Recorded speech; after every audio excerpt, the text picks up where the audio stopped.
10th class का chapter 1 है उसके 1.1 का फर्स्ट क्वेश्चन है, निम्नलिखित संख्याओं को अभाज्य गुणनखंडों के रूप में व्यक्त करो। तो इनको अभाज्य गुणनखंडों के रूप में व्यक्त करना है। तो यहाँ पे जो इसका फर्स्ट भाग है इसको हम देखते हैं। सबसे पहले यहाँ पे 140 दे रखा है, इसके हमें अभाज्य गुणनखंड ज्ञात करना है। तो सबसे पहले हम इसके अभाज्य गुणनखंड ज्ञात करेंगे। 140 के अंदर हम इकाई अंक देखते हैं तो शून्य है। शून्य का मतलब होता है कि ये 2 से डिवाइड हो जाएगा। तो सबसे पहले हम इसको 2 से डिवाइड करेंगे। 2 से जब डिवाइड करेंगे तो यहाँ पे कितना आ जाएगा 70 और आ जाएगा। 70 को हम डिवाइड करेंगे 2 से तो कितना आएगा 35, 35 आ जाएगा। 35 के अंदर हम 2 से डिवाइड करते हैं तो ये पूरा पूरा नहीं जाता है। 2 के बाद हम 3 का देखते हैं तो 3 का भी इसमें नहीं जा रहा है, तब हम इसके अंदर 5 का भाग लगाएंगे। 5 का भाग कितने टाइम जाएगा 7 बार जाएगा। 7 के अंदर 7 का भाग कितने बार 1, 1 का 1। तो 140 के जो अभाज्य गुणनखंड यहाँ से निकल के आ रहे हैं वो 2 मल्टीप्लाई 2 मल्टीप्लाई 5 मल्टीप्लाई 7 मल्टीप्लाई 1, ये इसके अभाज्य गुणनखंड के रूप में व्यक्त हो गया। अब इसी का हम सेकंड पार्ट लेते हैं।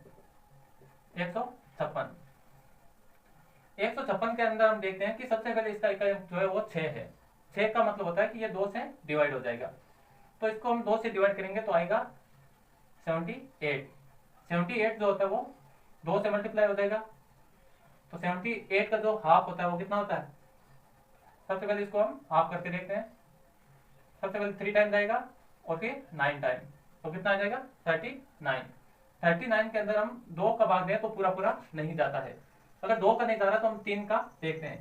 3 का जो रूल है वो ये है कि 9 और 3 को प्लस करके देखते हैं तो कितना होता है 12, और 12 के अंदर 3 का पूरा भाग जाएगा तो इसके अंदर भी 3 का भाग जाएगा। 3 का भाग इसके अंदर जाएगा पहले 1 टाइम फिर 3 टाइम, तो यहाँ पे आ जाएगा 13। 13 के अंदर सिर्फ 13 का ही भाग जाता है तो हम इसके अंदर 13 का भाग लगाएंगे। कितने बार 1 टाइम, और 1 में 1 टाइम। तो यहाँ से हमारे पास 156 के जो अभाज्य गुणनखंड निकल के आ रहे हैं वो है 2 मल्टीप्लाई 2 मल्टीप्लाई 3 मल्टीप्लाई 13 मल्टीप्लाई 1। तो ये इसके अभाज्य गुणनखंड के रूप में व्यक्त हो जाएगा। अब हम इसका थर्ड पार्ट देखते हैं। थर्ड पार्ट के अंदर है 3825। तो हम इसके अंदर देख सकते हैं कि यहाँ पे 5 आ गया। जब 5 आता है तो 2 से डिवाइड नहीं होगा तो हम इसको हम 3 से डिवाइड करते हैं।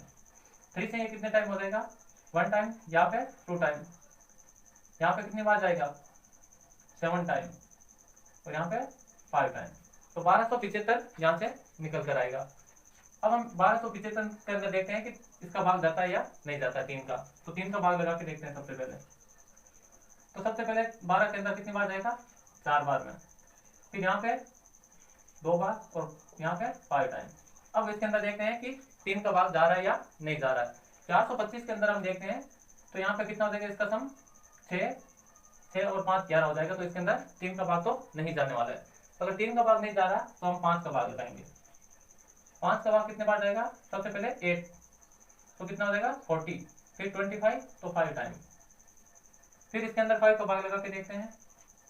तो 5 का भाग लगाएंगे कितना आ जाएगा, सबसे पहले 1 टाइम जाएगा, एक बार जाएगा तो कितना बच जाएगा पीछे 3 और 7 पंजे 35, तो यहाँ पे जो 17, और 17 में 17 का भाग कितनी बार जाएगा एक बार।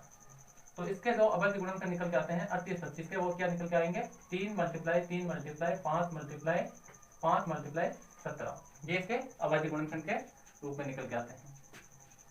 अब हम इसका फोर्थ पार्ट है वो देखते हैं।